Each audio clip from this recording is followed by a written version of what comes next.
Eh bien, très chers invités, mesdames et messieurs, la famille, donc, fin, comme disais à Paris, la famille Hilaire, la famille Sopi, c'est-à-dire Hilaire Sopi et sa famille, et la famille Tchassem Penka, la famille Gauthier, la famille Chegeyou Dieu, toutes ces familles-là à Paris vous souhaitent la bienvenue dans cet espace, mesdames et messieurs, transformé ce soir en terre de recueillement pour la circonstance. Je vais vous inviter à vous lever, s'il vous plaît. On va devoir accueillir le pasteur pour la prédication.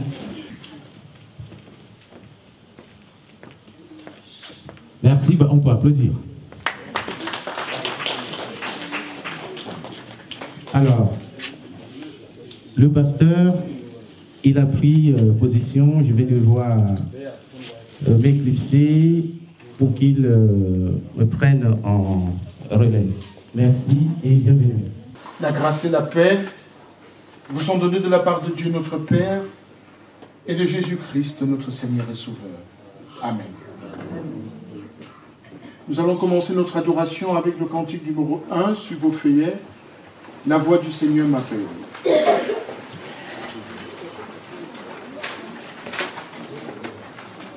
Je réponds, sauveur fidèle, me voici, je suis à toi. Jusqu'au bout, je veux que tu veux, dans les bas et mauvais jours, à toi, mon mourir et vivre. À toi, Jésus, pour toujours. Le chemin du calvaire est de toi et Dieu.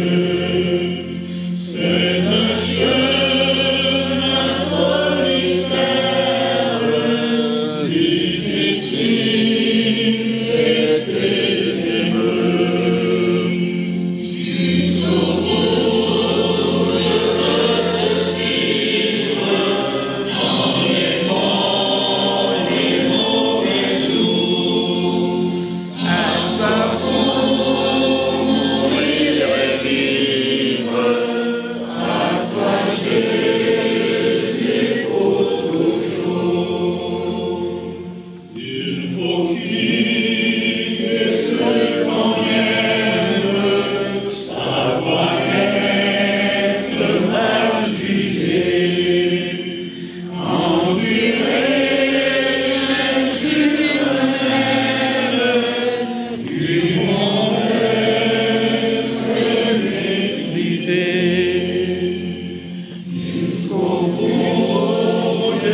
Un secours près dans la détresse. Nous voulons nous confier pleinement, tels que nous sommes, tels que nous nous sentons, dans toute notre détresse et notre fragilité, à ce Dieu qui nous a promis d'être avec nous tous les jours jusqu'à la fin des temps. Père, notre espérance est en toi. En cette heure de deuil et de séparation, tu es par ton Esprit Saint avec chacun et chacune de nous. Au nom de ton Fils Jésus-Christ mort et ressuscité, nous t'en prions. Viens mettre ta paix dans nos cœurs blessés. Soutiens notre foi et fais-nous sentir, ici et maintenant, la force de ton amour. Amen.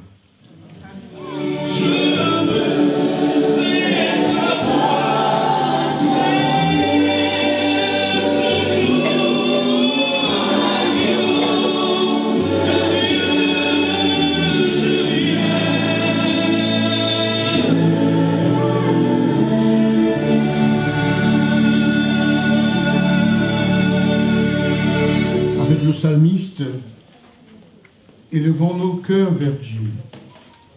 Proclamons notre espérance avec les mots du psaume 23. L'Éternel est mon berger, je ne manquerai de rien. Il me fait reposer dans de verts pâturages. Il me dirige près des eaux paisibles. Il restaure mon âme. Il me conduit dans les sentiers de la justice à cause de son nom. Quand je marche dans la vallée de l'ombre de la mort, je ne crains aucun mal car tu es avec moi. Ta houlette et ton bâton me rassurent.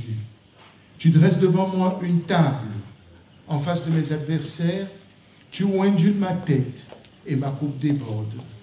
Oui, le bonheur et la grâce m'accompagneront tous les jours de ma vie et j'habiterai la maison de l'Éternel jusqu'à la fin de mes jours. Amen. Oh, j'ai besoin de toi, viens Jésus et demeure auprès de moi. Le moment est venu de retracer la vie de celui qui nous rassemble. Papa Franquin Pierre a pris le chemin de ses ancêtres, de ces illustres Africains, preux travailleurs, ardents artisans, courageux paysans, dont Bernard Dadier disait qu'ils ne sont pas morts, présents à jamais, dans le souffle du vent, dans les vagues de la mer, dans le ruissellement des rivières. Papa Franquin Pierre a suivi ces patriarches du terroir Badenko, ces hautes terres où la fidélité, la loyauté et la sagesse ont la verdeur des coteaux. Il rejoint ses parents, feu Ngoche Lazare et feu Ndomche Lydie, ceux qui lui ont appris, comme le disait le poète Verlaine, le sucre de la vie, la valeur des choses, la grandeur des plus humbles, l'optimisme sous l'orage, la tempérance au milieu des tempêtes. Ses parents de qui aussi il tenait cet attachement au patrimoine si riche, foisonnant, ardent, de l'Ouest Cameroun, comme l'on décrit dans leur merveilleux ouvrage. Jean-Paul Notué, auteur de La Panthère et de la Migale, ou Ama Mana et Mireille Bisset, Plume du beau livre, Rois et royaumes, Baniliki. Cet Africain modèle avait au fil des ans, par le brio de ses réalisations, les prouesses de ses entreprises, l'acuité de sa vision, confirmé une réputation d'une belle brochette de Camerounais. Ces êtres exceptionnels qui savaient transformer le plomb de la dureté du quotidien en or. Ces êtres baroudeurs qui savaient surpasser leurs conditions, tels des lions indomptables au pied du mur, dans les coupes qu'ils finissaient par remporter pour devenir des modèles pour tous. Au crépuscule de sa carrière, il se tourna vers l'or de la terre, l'agriculture. Un autre champ d'expression de son brio. Les fruits en furent abondants, délicieux et porteurs, une grâce. Que dans ceux qui l'ont aimé, garde cet amour, que ceux qu'il a aimés lui demeurent reconnaissants, et que ceux qu'il a offensés lui pardonnent, comme Dieu nous a pardonné, et que ceux qui l'ont offensé reçoivent de Dieu le pardon de leurs offenses. Votre serviteur, révérend docteur Joël Boudja, Christi Servus, in patriam aeternam, serviteur du Christ dans la patrie éternelle. Amen.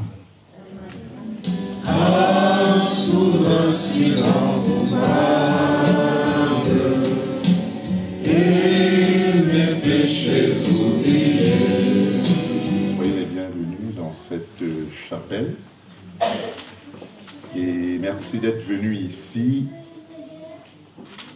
nous assister, nous aider, n'est-ce pas, à pleurer Papa Pierre, comme je l'appelais personnellement.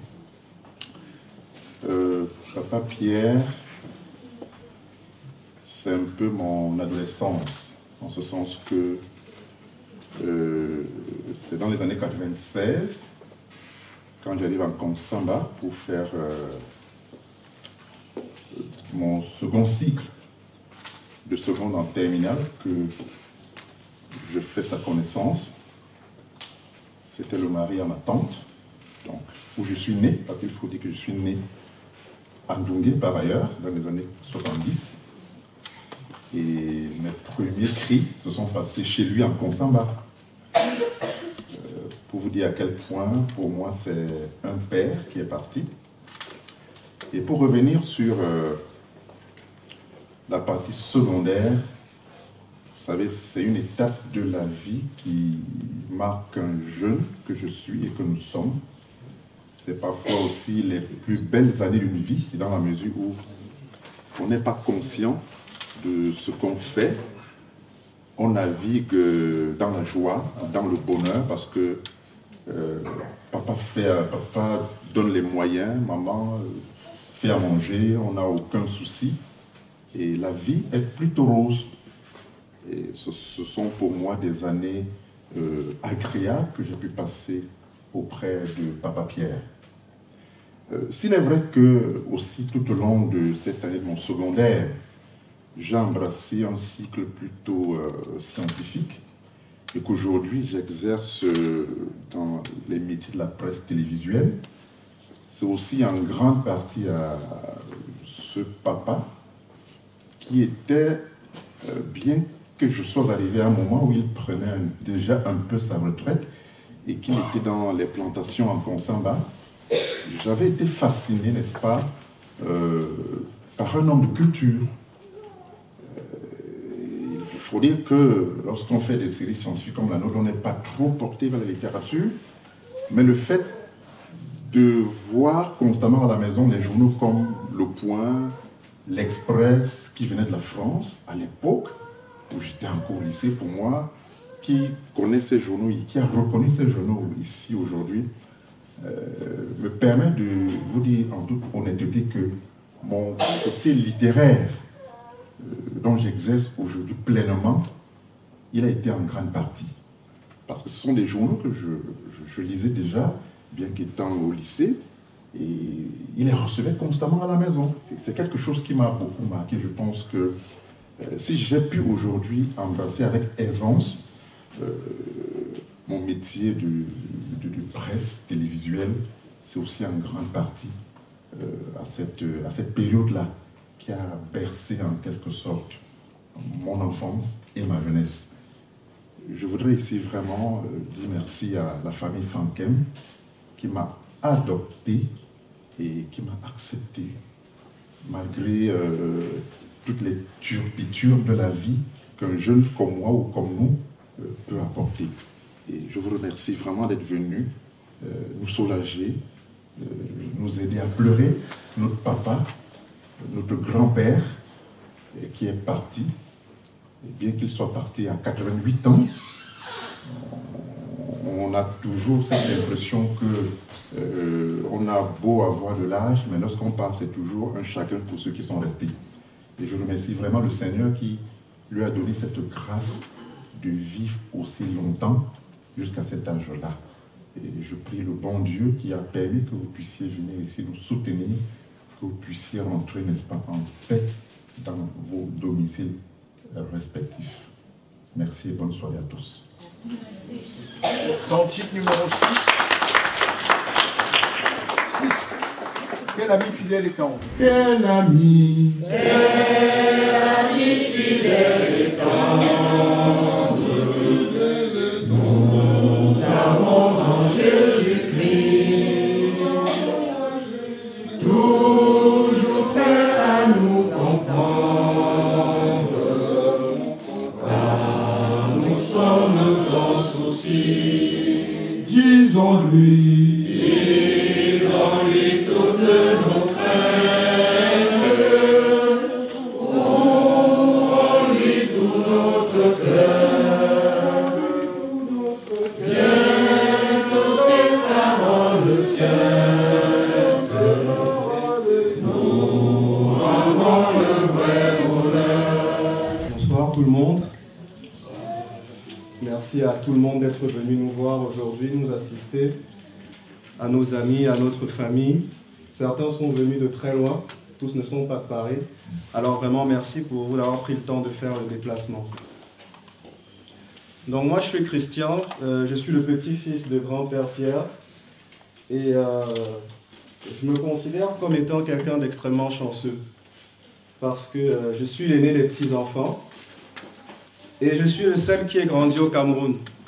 Donc c'était moi le centre de toute l'attention. Désolé pour mes petits cousins, c'est comme ça. Donc j'ai grandi avec grand-père Pierre et grand-mère Suzanne. J'allais souvent en vacances chez eux à Consamba. Ils venaient souvent me voir à Douala. Et vous savez, les moments avec les grands-parents, c'est toujours des moments extrêmement précieux. C'est autre chose qu'avec les parents, hein. C'est la fête. On s'amuse bien, on a tout ce qu'on veut. Je vais parler de mes deux grands-parents parce que c'était un couple très uni. Quand je repense à eux, ils étaient tout le temps ensemble, ils s'entendaient très bien. Grand-mère, ça fait 7 ans aujourd'hui qu'elle est décédée. Grand-père, ça fait quelques mois. Grand-mère, quand j'étais petit, je disais que je voulais épouser grand-mère. Parce que grand-mère, elle me disait oui à tout. Je me souviens, quand elle venait de Consamba, elle me ramenait de la canne à sucre. Et puis elle l'épluchait, elle découpait tout en petits morceaux. Moi j'étais devant la télé tranquille. Hein. Et elle me l'apportait, j'avais juste à prendre tac et manger. C'était la belle vie. Et puis par contre, quand elle laissait la canne à sucre et que grand-mère s'en allait, je demandais à maman de me couper la canne à sucre, elle m'indiquait le couteau d'aller me débrouiller. Donc c'était autre chose. Et j'ai vécu de bons moments avec mes grands-parents. J'ai été très très choyé par eux. Et pour ce qui est de grand-père, comme mon oncle l'a dit précédemment, c'était quelqu'un de très cultivé. Je me souviens quand j'allais le voir chez lui, il avait sa chambre avec son petit bureau. Il était déjà à la retraite, il avait son bureau avec ses courriers qu'il envoyait à mes oncles à l'étranger, ses petits journaux et surtout sa Bible. Alors grand-père n'allait jamais très loin sans sa Bible. Grand-père a lu la Bible dans son entièreté plusieurs fois. Moi je le regardais, je me disais comment est-ce qu'il fait, j'arrive pas à finir un livre. Et ça, c'est quand j'étais petit. Mais j'ai eu un autre volet de ma relation avec mon grand-père. Quand j'ai pris de l'âge, je suis venu en France et que je suis rentré. Maintenant, j'étais devenu un adulte. Donc, on avait des conversations différentes. Et ça s'axait sur 3 points. Le travail, la famille, la foi. C'est les points sur lesquels mon grand-père insistait. Mon grand-père comme ma grand-mère, c'était vraiment des gens qui étaient animés d'une très très grande foi. C'était des anciens à l'église. Grand-père me disait au stade où il en était que tout ce qu'il faisait maintenant, c'était prier pour ses enfants et ses petits-enfants. C'était tout ce qui le préoccupait dans sa vie. Il se levait, il faisait sa prière, il faisait ce qu'il avait à faire, il faisait sa prière pour ses enfants, ses petits-enfants avant de se coucher. Avec une dévotion, une assiduité incroyable et très remarquable. Ça, c'était le volet de la foi. Il m'a toujours exhorté à suivre ce chemin-là. Pour le travail, c'était voilà, maintenant, Christian, tu travailles, il faut être sérieux, il faut faire ci, il faut faire ça. Tous les conseils qu'un papa peut donner à ses enfants. Et la famille, bien sûr, on travaille pour sa famille, on travaille pour prendre soin des siens. Et la famille, c'est tout. Sans la famille, on n'est rien. C'est ce que je peux retenir de mon grand-père. Il m'a beaucoup marqué, grand-mère et lui. Il parlait toujours de ma grand-mère jusqu'à son dernier jour, comme si elle n'était pas partie. Il parlait toujours avec elle beaucoup, il respectait tout ce qu'il s'était dit. Il me disait, ta grand-mère, elle avait dit ça de toi, il faut que tu fasses ceci, il faut que tu fasses cela. Et ils ont été unis jusqu'au bout. Et eux, quand on les voit, ça donne envie de se marier, ça donne envie de se marier. Et vraiment, je veux remercier tout le monde, tous les amis de la famille qui sont venus, les amis de mes oncles, mes amis à moi qui ont fait le déplacement, la famille, merci d'être venus nous assister. Ce n'est pas des moments faciles. Grand-père est décédé, il avait 88 ans. C'est vrai que je m'estime chanceux de l'avoir connu aussi longtemps, mais ça n'empêche pas la douleur. Donc merci beaucoup. Et comme grand-père lui-même l'aurait dit, que chacun entre avec la paix du Christ chez lui. Je vous remercie.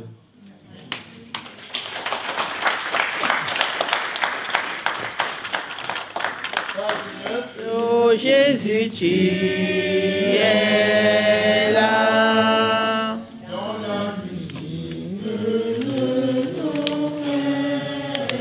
Oh Jésus, tu es là.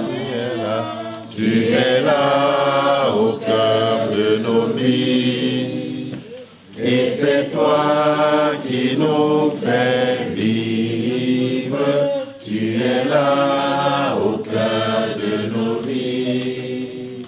Viens vivant, ô Jésus-Christ. Bonsoir tout le monde. Merci de nous avoir accompagnés dans cet événement qui nous rend triste et qui, bientôt, avec votre présence, va nous raffermir le cœur. Je viens ici vous parler de Papa Pierre, comme ça que moi aussi je l'appelais. Papa Pierre, c'est mon oncle, c'est mon père. Il était un peu la main qui a tout guidé pour nous au départ. J'ai de grands souvenirs de Papa Pierre, surtout quand on était tout petit. Déjà, il y a une anecdote. Nous, on habitait à Yaoundé. Moi, j'habitais à Yaoundé avec maman et mon papa. Chez nous, à Yaoundé, il n'y avait pas d'eau, il n'y avait pas de lumière.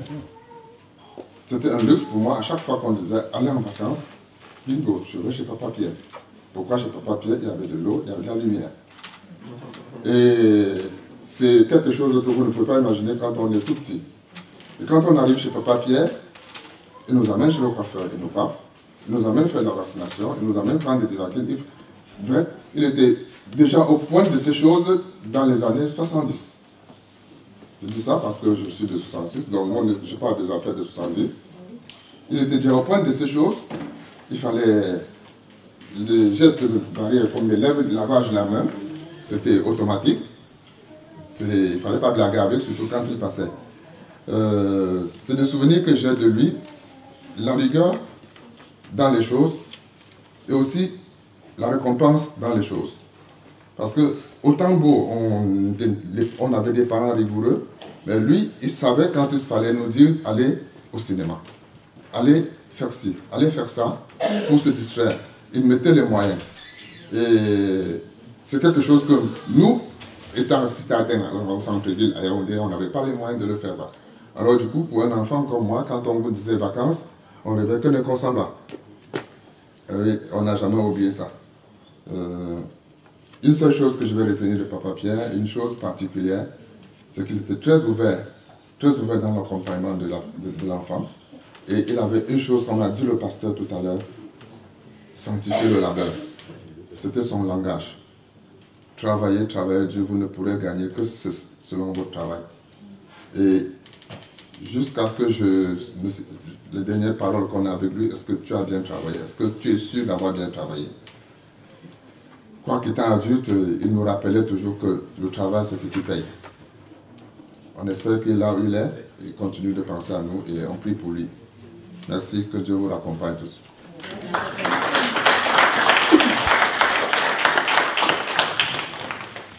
Aucun mensonge ne vient de la vérité. 1 Jean 2, verset 21. Pour nous, le Christ est la vérité, puisqu'il ne s'est pas contenté de mots, mais il a vécu et il a mis en œuvre ce qu'il annonçait. Il a vécu ce qu'il prêchait, réalisé ce qu'il promettait. Il est la parole en acte. En ce temps d'affliction, frères et sœurs, chères familles, ouvrons-nous sans crainte à cette vérité qu'est le Christ lui-même et laissons-nous accompagner de sa compassion. Laissons-nous redire l'appel à la vie et n'oublions jamais combien nous sommes aimés de Dieu. Voilà le témoignage, voilà l'héritage que nous laisse Papa Pierre Fanken. J'ai appelé il y a quelques jours le pasteur en chef de la paroisse du Grand Temple pour qu'il me dise quelques mots sur Papa Fanken pendant que je préparais cette célébration. J'ai retenu deux choses. Un homme juste, un homme qui disait toujours la vérité. Et c'est pour ça que j'ai choisi ce verset pour notre méditation. Alors vous mes frères, vous mes sœurs, qui êtes partis de chez vous, qui avez vaincu les écueils de la route, les intempéries, pour venir entourer cette famille de votre affection et de votre amitié, en ce moment de tristesse, en ce moment d'affliction, en ce moment de consternation. Je serais déçu avec vous si vous sortiez d'ici et que vous n'arriviez pas à mettre dans votre esprit ce mot vérité. C'était un homme qui disait toujours la vérité. Et j'ai envie de vous dire, mes frères, mes sœurs, ne soyez pas ces gens-là qui parlent avec vous, que ce soit verbalement ou au téléphone, et quand vous vous séparez, ils disent le contraire de ce que vous avez dit. Ces gens qui mentent. Et quand on le demande, ils disent c'est un malentendu. C'est ce que nous sommes. Nous sommes les hommes sans parole. Nous sommes des hommes, nous sommes comme la vapeur de la vie. Nous aimons mentir. Nous prenons des engagements, nous ne nous engageons pas. Et après, quand on voit, on se rend compte, on baisse la tête parce qu'on a honte de notre mensonge. Il est mort, Papa Pierre, mais on parle de son vivant. C'était pas triste autour de lui. Le premier truc que je retiens, j'ai oublié, je suis Pierre Kanté, je suis le frère de Maman Marceline, qui est sa fille aînée. Donc, le premier événement dont je vais parler, c'est quand il fallait demander la main sur le plan traditionnel de notre épouse aujourd'hui, mais à l'époque, la fiancée. Et j'ai eu l'honneur, j'étais bien jeune, mais j'ai eu l'honneur d'être de la délégation. Et nous sommes allés à Konsamba, nous venions un peu de partout de ma famille. Je venais de Yaoundé à l'époque. Et on s'est retrouvés à Konsamba pour demander la main de, je l'appelle Marcel, parce qu'on a d'autres relations amicales. Et au lieu de l'appeler Marceline, je l'appelle Marcel.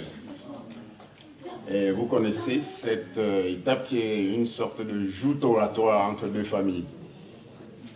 Ça, c'est ce que j'ai retenu. Je ne vous raconte pas toute la soirée, mais j'étais dans la délégation, mais au fond de la salle, parce que pour mon âge, je n'avais pas droit à la parole. Alors il y a eu cette joute oratoire entre les deux familles. On prend quelqu'un qui se lève, qui dit des choses, des fois qu'on ne comprenait pas du tout, on ouvrage. Et dans ma petite tête, je me demandais toujours, mais à quel moment est-ce qu'il va parler notre futur beau-père, le chef de famille, en tout cas, en ces moments-là, c'est pas les chefs de famille. Ils ont des gens qui parlent. Et il n'avait toujours rien dit jusqu'à presque à la fin de l'après-midi. Et j'étais bien intrigué par ce monsieur qui était tout silencieux. Nous étions chez lui et on venait demander la main de sa fille. La partie accueillir les visiteurs est passée. On nous a fait une réception de tonnerre. Et après, quand on commençait à se préparer, il fallait qu'on porte chaque groupe dans sa direction. Il est allé dans le couloir, il est revenu, il a dit, ben voilà, le chef de délégation de votre porte-parole, votre ancêtre, c'était mon oncle, lève-toi parce que j'ai envie de te transmettre un message.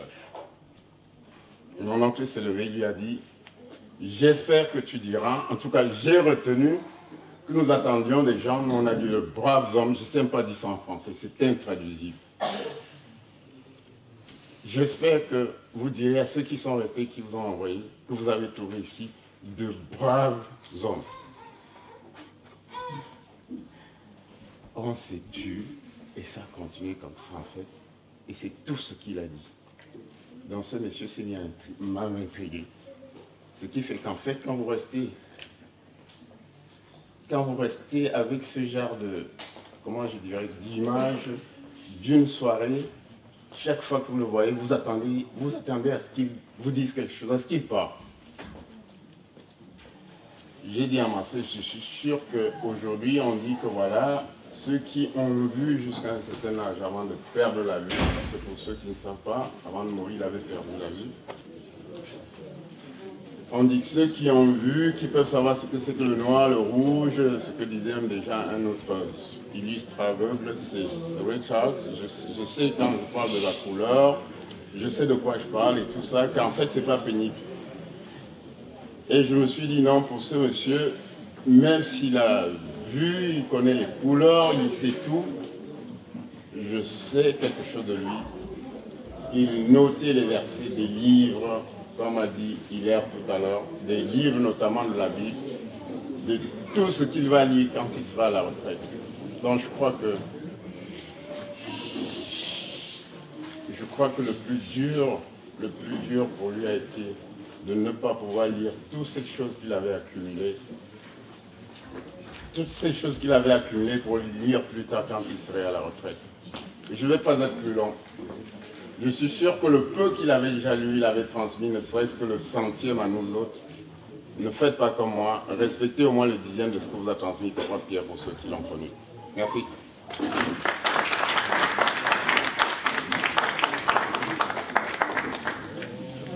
Comme un enfant, vient l'âme de son père, sans bien savoir où la route le conduit. Comme un enfant, chante dans la lumière, chante aussi bien dans la nuit.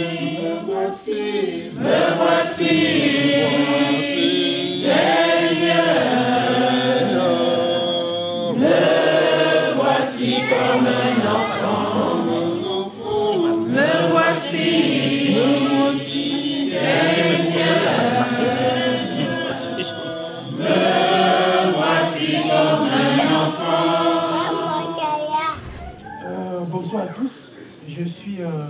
très content d'être ici aujourd'hui.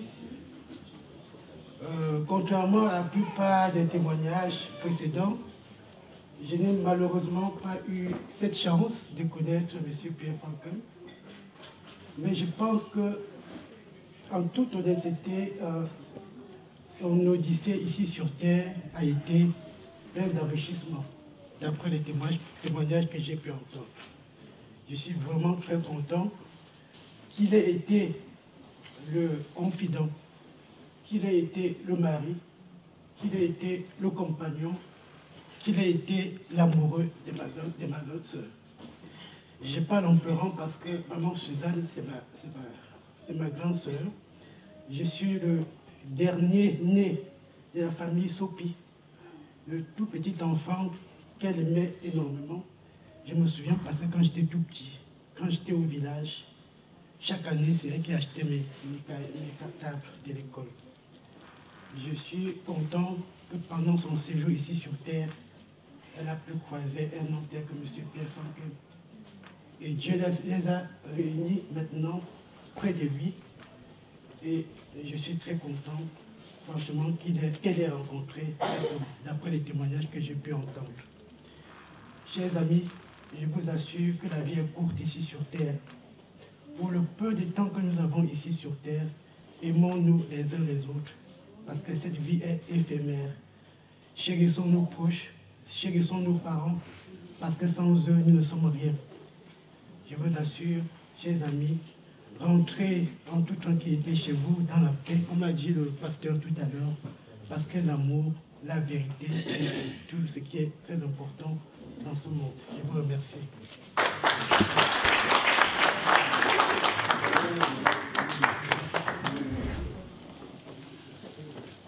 Bonsoir à l'assistance, bonsoir chers parents, bonsoir à la très grande famille Sopi, Franken et consorts, bonsoir à la famille des Paris-France.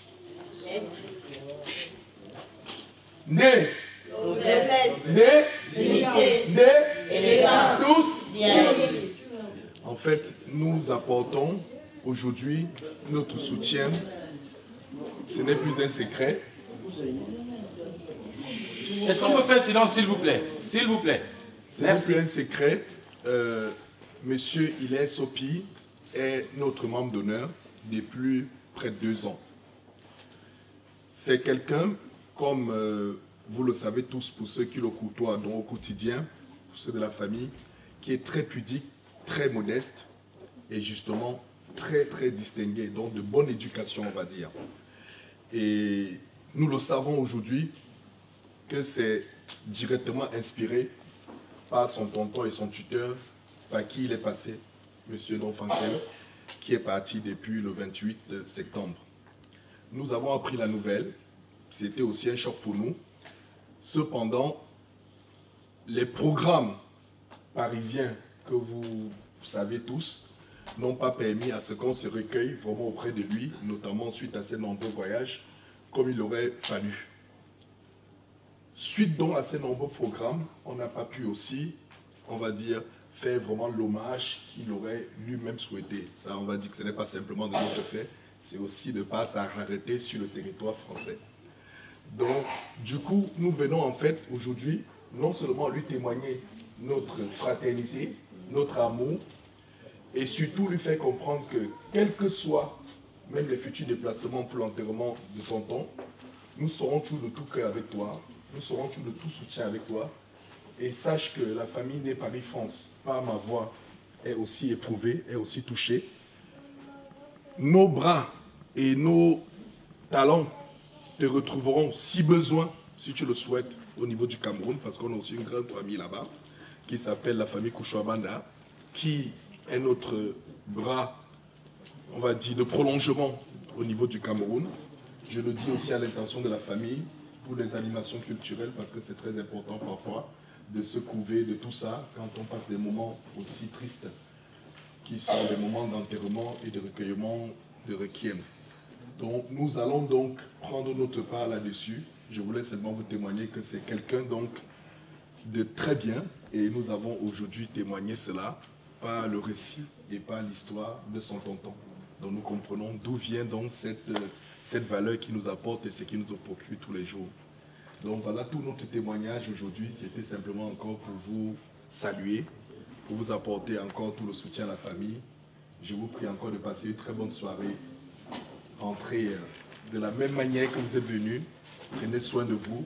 On a dit tantôt que les mesures barrières sont toujours en vigueur. Sachez que la vie est courte pour celui qui est parti, mais courte aussi pour nous autres qui croyons être en si bonne forme. Donc prenez encore soin de vous. Merci, c'était notre témoignage.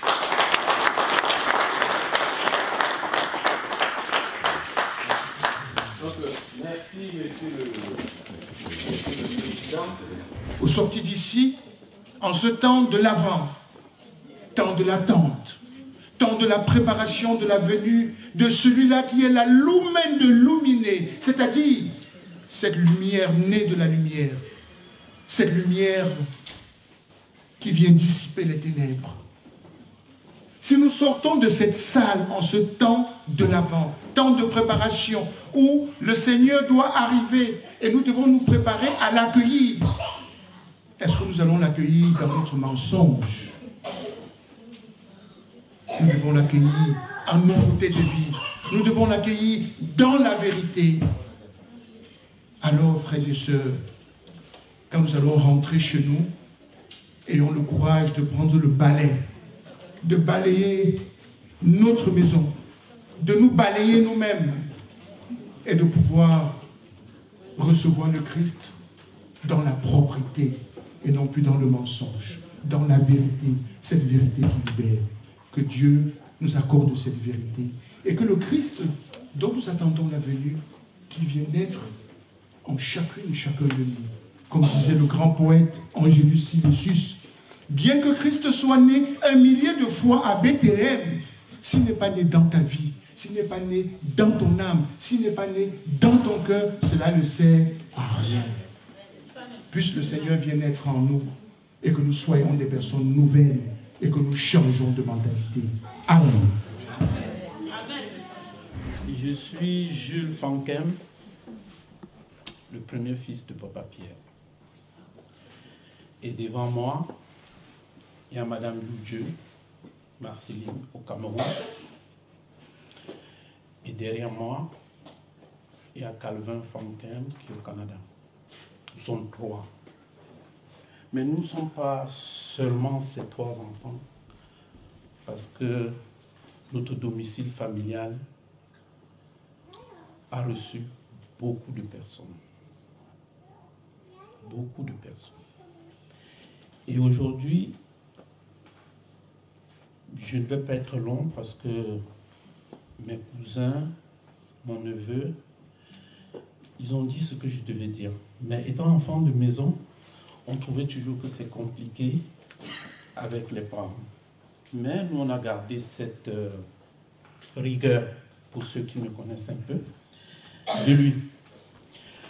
Et aujourd'hui, ce qui va me marquer, je peux dire presque toute ma vie, je dis à l'intention de mes amis, de ma famille, des proches, je ne pourrais plus faire un anniversaire. Parce que le mois de septembre a été très particulier pour moi. Ma maman est décédée un 13 septembre 2014. Mon papa est décédé le 28 septembre 2021. Je suis né un 18 septembre. Ça fait que je ne peux plus faire d'anniversaire, je ne peux que faire des messes d'action de grâce. Et je crois que 2 messes d'action de grâce contre un anniversaire, faites vous-même. Trouvez qui gagne dans ce truc. Donc moi, les messes d'action de grâce pour moi seront l'anniversaire, tout ce qu'il y a. Mais ça m'a permis de comprendre que la vie est très simple. Parce qu'en 7 ans, je suis passé de mes 2 parents à 0. Mais ça donne une motivation parce que décédé à 88 ans, ça montre qu'il a vécu. Je suis content de vous tous ceux qui nous ont assistés ce soir, ceux qui arrivent de très loin, de l'étranger, de la Belgique, de la France, du Sud-France, Italie, peut-être Cameroun même, Amérique. Je vous dis merci d'être venu nous soutenir ce soir. Et je ne vais pas être long parce que c'est trop de discours. Je vous invite à déguster un peu ces rafraîchissants qu'on a apportés pour vous. Et je crois que chacun trouvera la tranquillité ce soir pour rentrer ce soir. Merci d'être venu. À bientôt.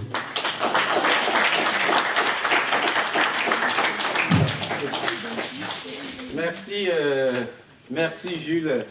Merci pour ce mot de fin et vos sincères condoléances.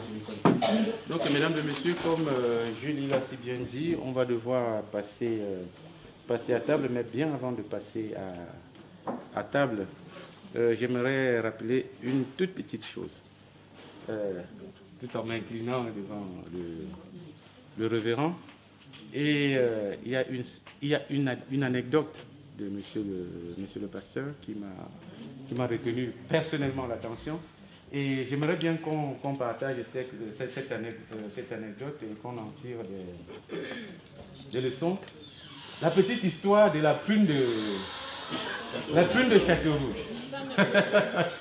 Voilà, donc merci monsieur le pasteur. Il a parlé de la prune de Châteaurouge. Donc vous savez, quand on va à Châteaurouge, on prend sa prune, c'est-à-dire elle est d'une noirceur admirable, d'une noirceur ineffaçable. Donc quand vous vous en procurez, quand vous l'achetez, vous rentrez à la maison, vous vous dites, oh, quelle saveur. Mais alors, vous rentrez, alors le pasteur a dit, vous cuisez votre prune au micro-ondes et que ça donne une certaine saveur. Mais peut-être que le résultat de cette prune, c'est dû au fait qu'on l'a cuite au micro-ondes. Peut-être qu'en la cuisant au charbon ardent, tel qu'on l'a fait depuis le village, ça aurait donné plutôt une autre saveur. Donc si vous êtes une prune de Châteaurouge, si on vous a cuit au micro-ondes, même si vous êtes mort et qu'on disait de vous que vous étiez 0, pourtant, en vous cuisant au charbon ardent, vous auriez dû avoir 10. Dites, bon, récusez-moi autrement et mon résultat serait autrement. Donc ne vous laissez pas cuire n'importe comment. Et le résultat dont on dit de vous dépend de la façon dont on vous a cuit. Donc sur ce, je vous souhaite bon appétit. Et je vais... Voilà. Merci. Je vais inviter mes chères petites sœurs, mes chères sœurs, la famille Panken à se mettre derrière. Mesdames et messieurs, levez-vous, il s'agit d'un self-service. Bon appétit à tous. Merci maman. Merci beaucoup.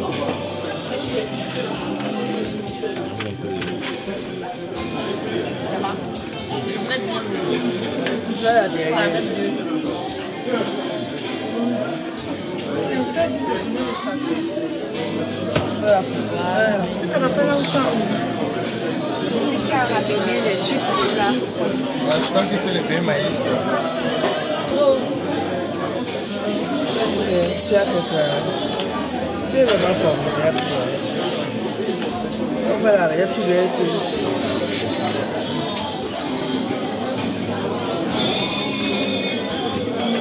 Tu es béni, merci.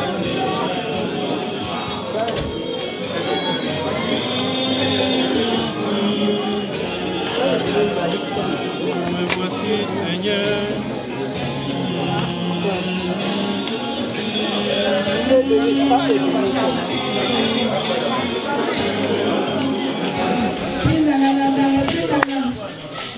Dinga Hãy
subscribe cho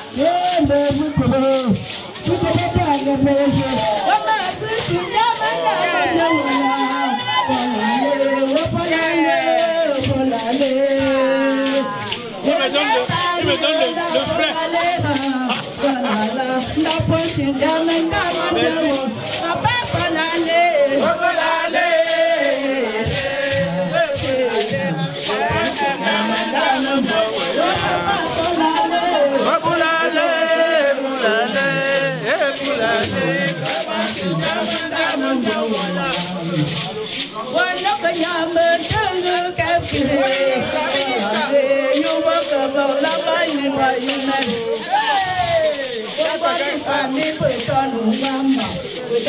bỏ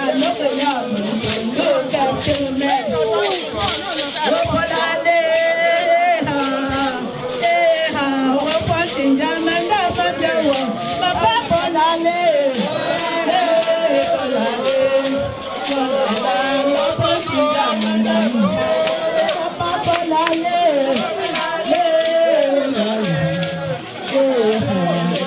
Yeah.